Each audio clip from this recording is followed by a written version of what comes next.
Withstanding the next crisis, teman-teman.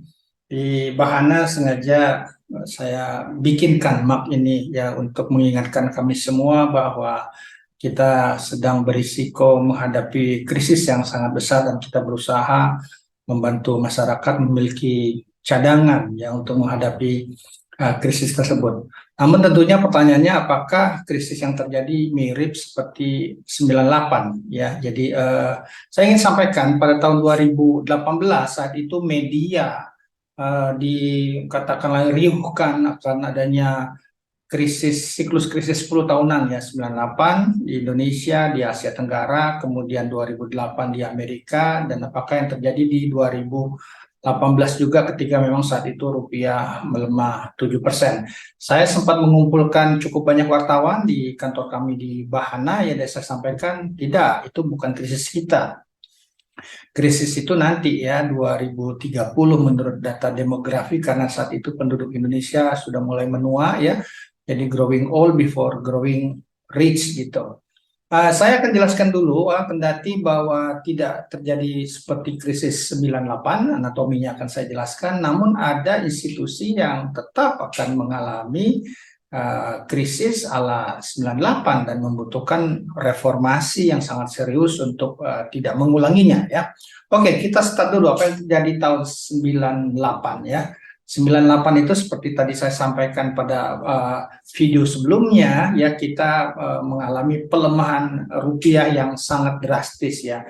Pada tahun 97 sendiri rupiah itu melemah 95% ya. Saat itu seperti saya sampaikan, kita mengalami secara internal ada dosanya dengan defisit neraca berjalan. Kemudian juga kita punya lingkungan eksternal penguatan dolar ya, dan saat itu memang kita punya juga masalah kekeringan misalnya ya. Nah, apa yang terjadi kemudian juga tahun 98 itu bercampur menjadi krisis moneter, karena juga dari pelemahan drastis rupiah itu memicu krisis perbankan ya. Jadi ini kalau perbankan itu bahasa kerennya nothing left in the right dan nothing right in the left gitu. Ini adalah balance sheet problem, dan balance sheet problem biasanya disebabkan mismatch baik aset dan liability ya. Jadi dan mismatch ini biasanya ada dua, baik pada denominasi ya, jenis mata uang, maupun durasi.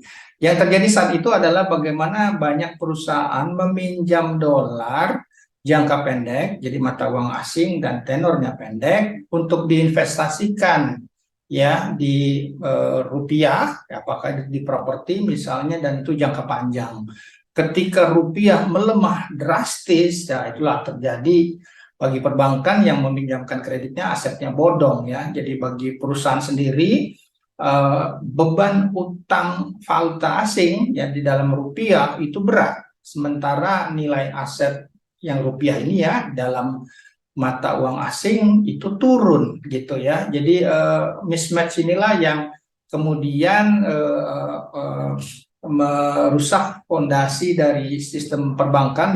Jadi penting sekali karena ini menyalurkan kredit gitu ya. Jadi perbankan asetnya bodong. Kalau asetnya bodong dikatakan sebelah aset, ini akan menyebabkan dana pihak ketiga, liability-nya itu harusnya hilang gitu ya. Jadi ini suatu yang sangat pelik. Saat itu ada masyarakat juga akhirnya mengambil dananya, karena saat itu juga penanganan penutupan ada beberapa bank itu kurang katakanlah efektif ya. Jadi ada kepanikan di satu sisi, bank menghadapi asetnya yang bodong katakanlah NPL, non performing loan, sementara di sisi liability-nya itu ditarik oleh masyarakat sehingga dia harus kekurangan modal, dan itu harus direkapitalisasi gitu ya. Jadi itu ya, jadi background-nya. Nah, bagaimana yang tadi saya sampaikan, tetap ada institusi yang terkena ya.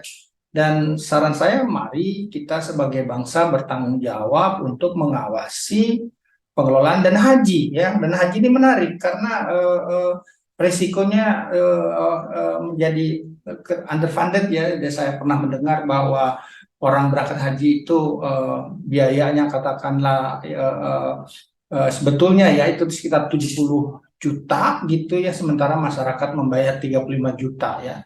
Nah, ini permasalahannya adalah orang nerima katakanlah iuran atau cicilan berangkat haji itu rupiah ya. Sementara nanti belanjanya itu valuta asing ya. Ya, apakah dalam dolar untuk akomodasi pesawat maupun di sana nanti hotel misalnya itu pakai mata uang Saudi ya, rial gitu. Ya, sementara rupiah itu bagaimanapun dengan penguatan dolar ya, rupiah melemah. Jadi ada currency risk ya.